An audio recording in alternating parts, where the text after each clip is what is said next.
La faune bobo arty et un peu friquée a une fois de plus répondu à l'appel. Pour sa 43e édition, Art Basel, l'Eldorado des foires d'art moderne et contemporain, a réuni quelques 65 000 spectateurs.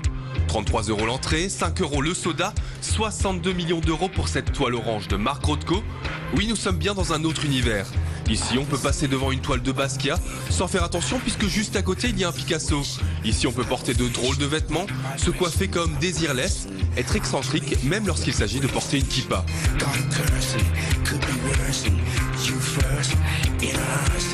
300 des plus grandes galeries représentées, 2500 artistes exposés. Bâle, quand on veut vendre de l'art, faire du gros business, c'est the place to be. Bâle est la plus importante des foires d'art au monde pour plusieurs raisons. Déjà, il y a les plus grandes galeries qui font de vrais efforts à chaque fois pour amener quelque chose de nouveau, et le public ici est sans doute le plus sophistiqué et connaisseur au monde. Puis, c'est à Bâle que l'on voit les critiques les plus connus, les gens qui comptent dans le milieu. Donc pour nous, c'est de toute façon une expérience satisfaisante, même si les ventes ne sont pas vraiment bonnes. L'important, c'est d'être ici et de rencontrer un tas de gens fantastiques. Même si les galeries se refusent systématiquement à communiquer sur leur chiffre d'affaires, le marché semble échapper à la crise financière. L'art est même devenu une valeur refuge pour les investisseurs, et notamment pour les œuvres qui affichent les prix les plus déraisonnables.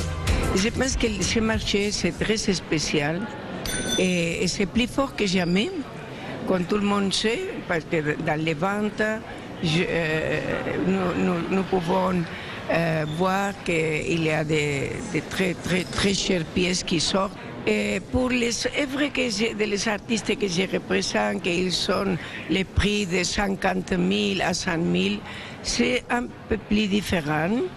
Mais finalement, on peut trouver aussi des collectionneurs. Dans les allées feutrées de la foire, difficile cependant de trouver les fameux acheteurs. Les affaires se font souvent par téléphone depuis Dubaï, Pékin, Moscou ou dans les alcôves VIP du salon. Bâle peut aussi se prévaloir d'offrir une densité unique de tastemakers, des personnalités qui indiquent les tendances et orientent le goût des grands collectionneurs. Il se trouve que je conseille des investisseurs et donc j'aime bien venir ici parce que c'est une manière de faire de la découverte ou de confirmer des intuitions sur des artistes. Et donc je pense que comme les marchés financiers sont déprimés, les gens qui ont de l'argent l'investissent dans l'art.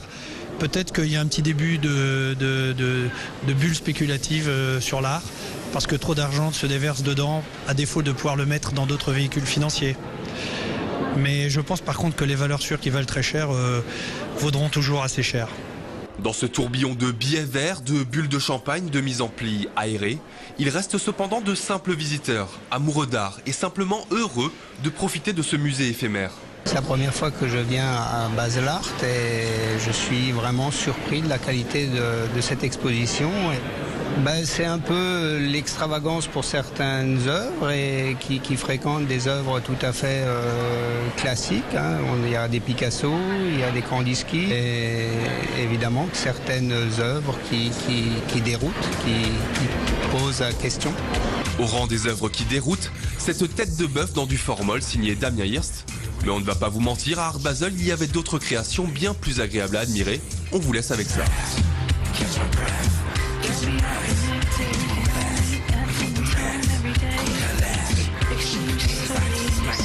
day.